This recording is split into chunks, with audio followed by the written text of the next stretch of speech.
Discipline does not disappear in life's great battles.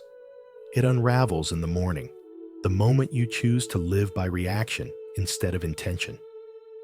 Marcus Aurelius, Seneca, and Epictetus all remind us that true freedom comes from self-control.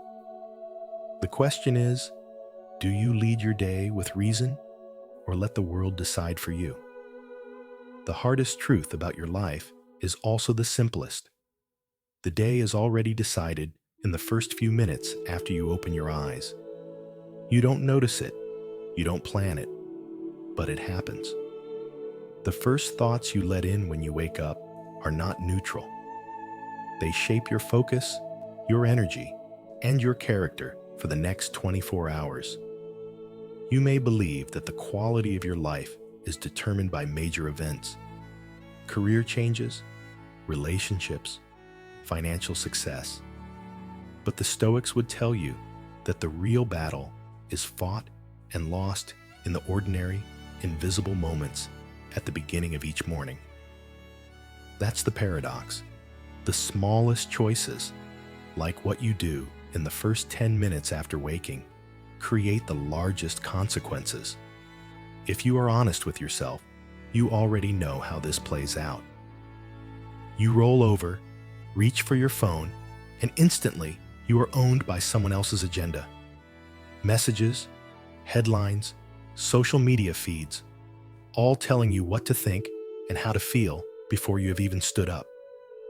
You imagine you're free, but in reality, you have given your attention, your peace, and your self-command away before you've taken your first conscious breath. That is intellectual pain, the recognition that your freedom is not stolen, but surrendered voluntarily every morning. And most people never reclaim it. Marcus Aurelius saw this clearly nearly 2,000 years ago. In his meditations, he reminded himself that each morning he would meet arrogance, ignorance, and ingratitude. Not because he was cynical, but because he understood the value of preparation. By admitting the world would be difficult, he claimed control over how he would respond.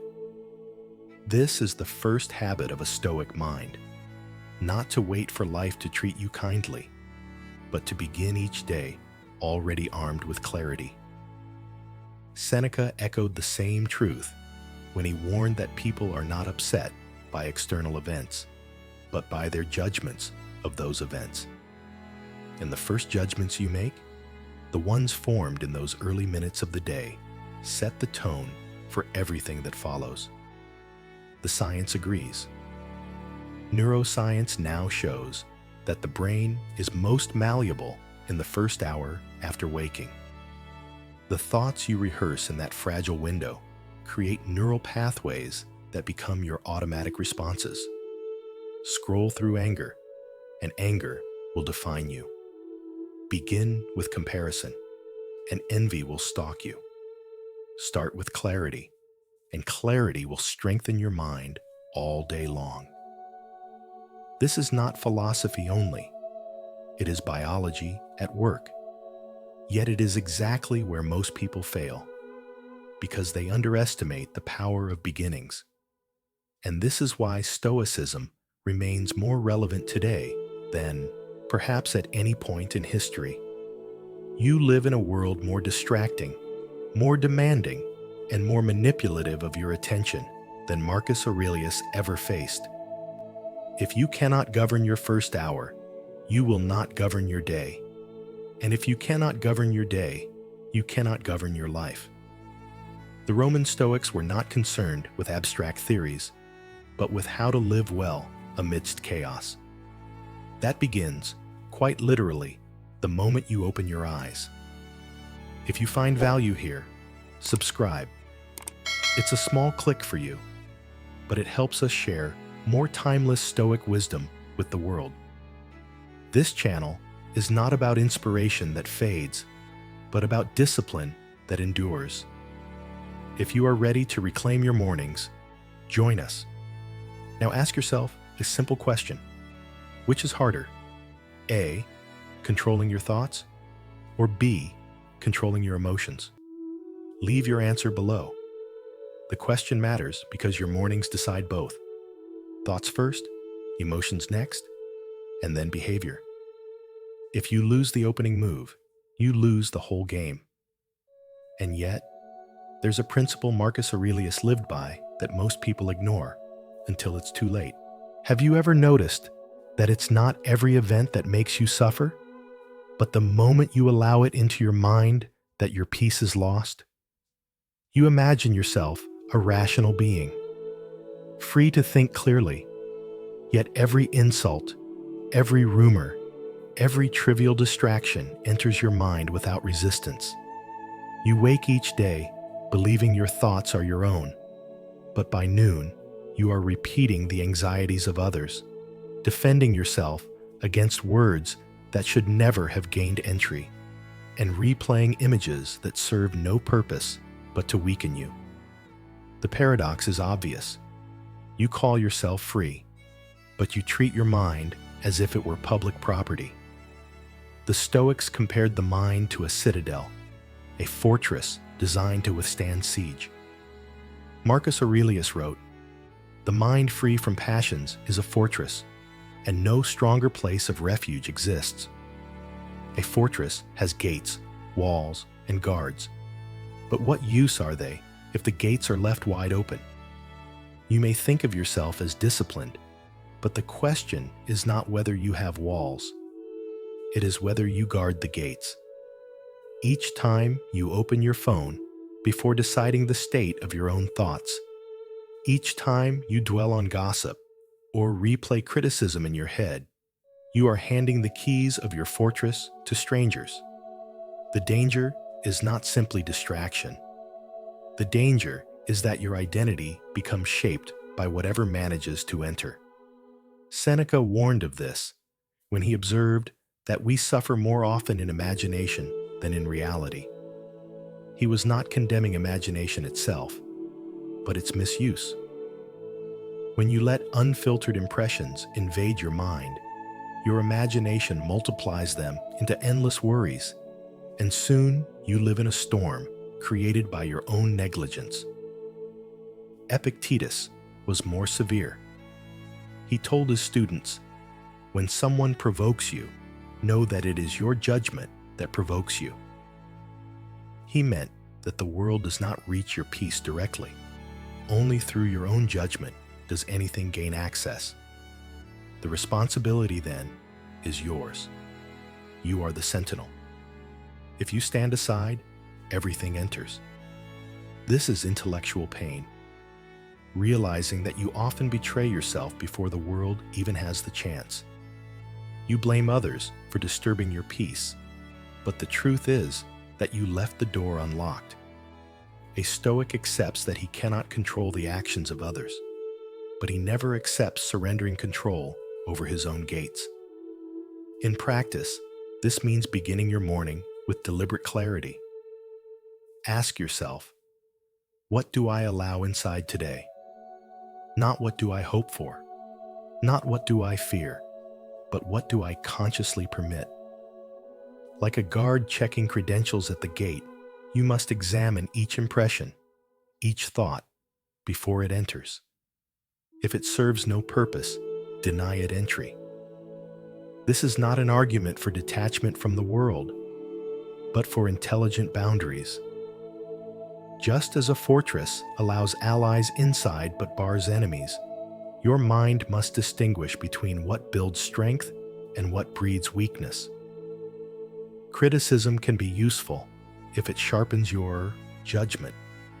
It is poison if it corrodes your self-respect. Information can be valuable if it guides wise decisions. It is noise if it leaves you anxious and distracted. To live as a Stoic is to recognize this difference and to act on it consistently. If you know someone who needs this message, share this video with them. You might change their day or even their life. Because guarding your own fortress is not just a private act. It is an example that teaches others what it means to live with integrity. And yet, once the gates are guarded, another challenge remains. Even with your mind protected, action must follow. The Stoics believed that intentions without deeds are nothing more than self-deception. Marcus Aurelius rose each day not to think about being human, but to do the work of one. That is the next principle we turn to, the discipline of action that separates those who speak of philosophy from those who embody it. You tell yourself that you will change tomorrow. You tell yourself that you will act when the time is right, when the energy returns, or when the motivation finally appears. But the paradox is this: the longer you wait, the weaker you become. The very act of postponing drains your strength. You imagine you are protecting your energy by delaying, but in reality, you are wasting it on endless intention without movement. Most people suffer from this quiet disease of good intentions. They have goals, ideas, even carefully written plans, yet they never translate into action. They deceive themselves into thinking that knowing the right path is enough. But as Epictetus warned, don't explain your philosophy, embody it. Knowledge without action is nothing more than entertainment. Reading about discipline is not discipline. Talking about courage is not courage. You are not measured by what you intend, but by what you do. Marcus Aurelius confronted this same weakness in himself. He wrote, "At dawn, when you rise unwillingly, let this thought be present. I am rising to the work of a human being." He knew the danger of hesitation. If even an emperor could fall into the trap of delay, then no one is immune. The intellectual pain here is sharp. You may already know what to do, yet you refuse to do it. You may already understand the consequences of inaction, yet you cling to excuses. Each day you spend waiting is not neutral. It is practice in becoming weaker, less disciplined, and less capable. Consider how many mornings have passed where you said, "Today I'll start," only to end the day unchanged. Multiply that by months, even years, and you see the cost of intention without action. The Stoics called virtue a practice, not an idea. Justice, courage, discipline, and wisdom mean nothing if they are not embodied through action. The person who delays living according to principle has already surrendered his freedom because he is ruled by comfort, fear, or inertia. Ask yourself directly, how many intentions do you carry that remain untouched? How many times have you told yourself you would reach out to a friend, commit to exercise, or begin a project, and then found yourself still waiting? Each unfulfilled intention is a silent weight you carry, pulling you further away from clarity and integrity. A Stoic does not wait for the right moment because the right moment does not exist. The only moment you control is now. Acting does not require perfection. In fact, the obsession with perfection is one of the clever disguises of procrastination. You tell yourself you are not ready, that you must plan longer, refine more, think harder. But in reality, you are afraid to act. Seneca wrote, "While we waste our time hesitating, life is slipping away." The wise do not confuse preparation with progress. They know that flawed action will teach more than flawless intention ever could. This is the discipline of action, to align what you know with what you do, and to stop living in the gap between intention and reality. Each day you delay, the habit of delay grows stronger. Each day you act, the habit of action grows stronger. Which habit are you feeding? If this lesson resonates with you, like this video and subscribe for more timeless Stoic wisdom. The principles are simple, but the discipline to live them is rare. The question is, will you act today, or will you only intend again? And yet, Even when you commit to action, the world will not make it easy. Obstacles will rise. Circumstances will resist you.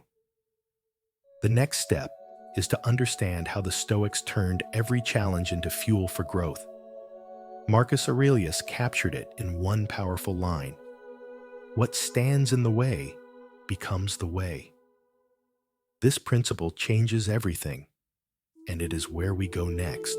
You often believe that life is unfair because it does not unfold according to your plans.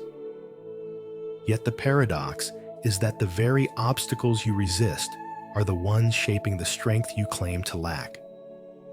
What you call punishment is often preparation. What you interpret as misfortune is, in reality, training. Think of how procrastination magnifies even the smallest task. When you delay a responsibility, it grows in your imagination until it feels unbearable. But the task itself has not changed. What has changed is your relationship to it. Marcus Aurelius reminded himself, "It is not death that a man should fear, but he should fear never beginning to live." Replace death with inaction, and the meaning is clear. The danger is not the difficulty of the task, but your refusal to engage with it. By waiting, you transform ordinary challenges into chains that bind you. Seneca warned his students that difficulties strengthen the mind, as labor does the body. Yet most people avoid difficulties as if they were fatal. They cling to ease, confusing it with safety, when in truth, it is a slow erosion of character. Think of an athlete who never trains under resistance. He may look prepared, but the moment of competition will expose him. In the same way, if you avoid every hardship, you will appear fine to others while remaining fragile within. This is the intellectual pain few dare to confront. Every time you escape a challenge, you are not preserving your peace, you are surrendering it. You tell yourself you will wait for the right time to face it, but time itself is indifferent. As Epictetus wrote, "Don't hope that events will turn out the way you want. Welcome events in whichever way they happen." To welcome does not mean to enjoy suffering, but to recognize that each obstacle is a teacher. The lesson appears only if you are willing to act. Procrastination blinds you to this truth. It convinces you that the door to action will always remain open, when in reality, every delay closes it further. If you keep delaying, opportunities won't just pass by, they will never return. The project you set aside today, the relationship you postpone repairing, the discipline you put off building, each of them will vanish, not because the world has punished you, but because you refuse to take part in the training. The Stoic path is not about seeking suffering for its own sake. It is about reframing resistance as practice. The weight you carry, the delay you endure, the criticism you face, each one is a gymnasium for the soul. When you act, you grow stronger. When you avoid, you grow weaker.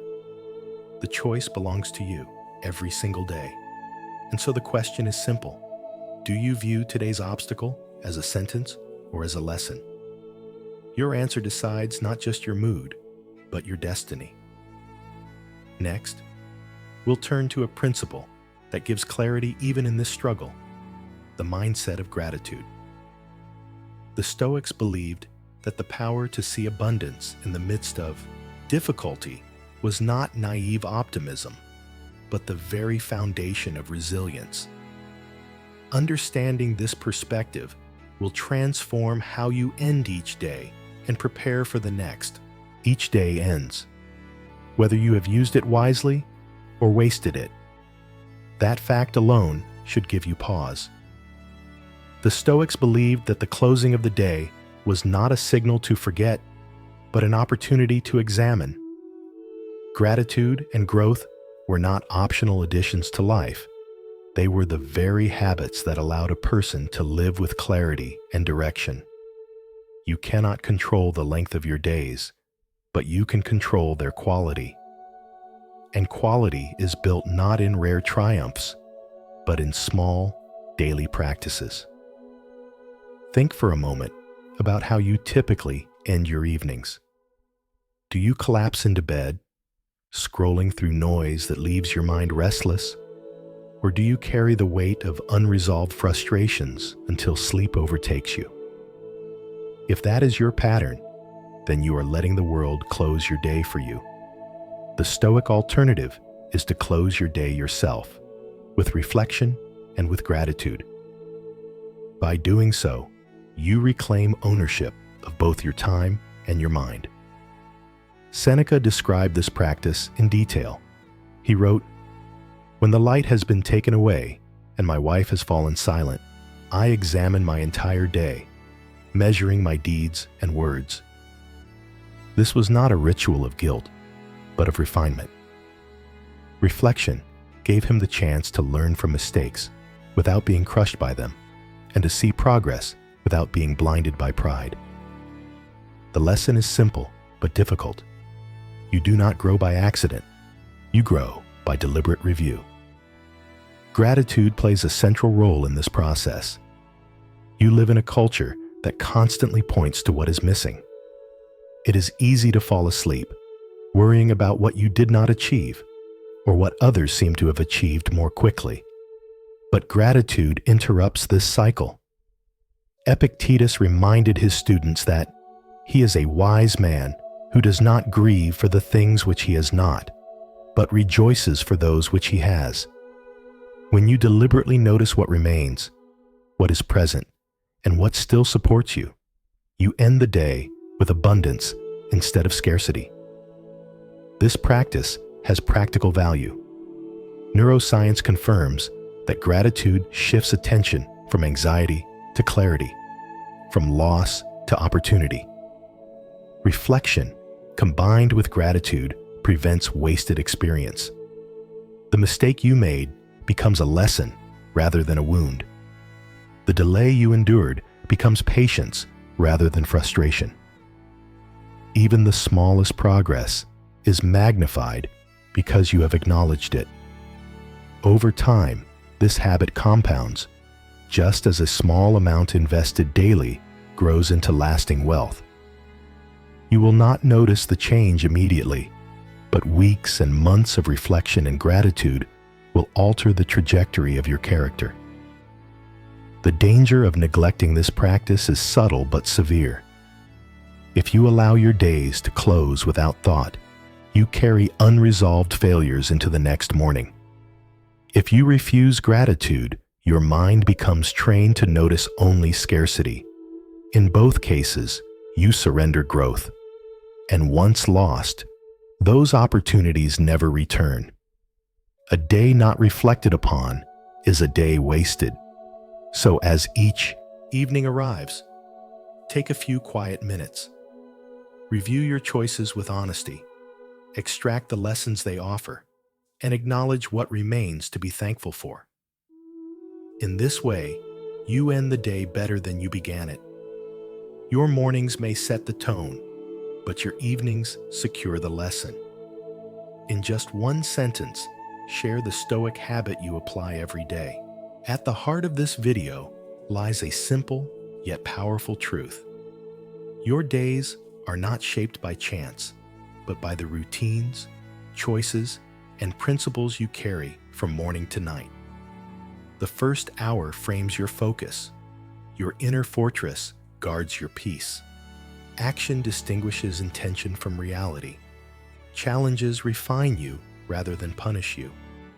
And gratitude secures your growth at the day's end. The most important lesson is that discipline and clarity are not lofty ideals, but daily practices. Practices within your control, regardless of circumstance. The profound takeaway is that Stoicism does not ask you to wait for perfect conditions. It demands you act in the present, shape your mind, and let each day become a training ground for reason and resilience. To live this practically, begin small. Start the morning by choosing stillness over noise. Face obstacles as exercises rather than burdens, and close each day with reflection and gratitude.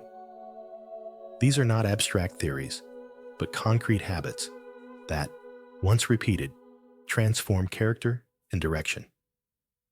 What may seem like a single decision, a thought guarded, an action taken, a challenge accepted, or a gratitude spoken, becomes over time the architecture of a stronger, calmer, and freer self.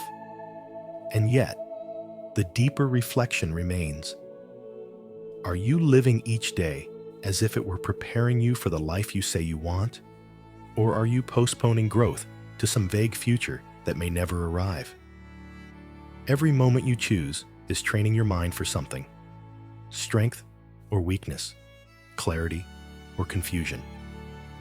Which are you practicing more? In the spirit of that reflection, I invite you to share. What is the Stoic habit you return to daily, even when it is difficult? Subscribe to discover timeless Stoic principles each week and learn how to apply them in real life.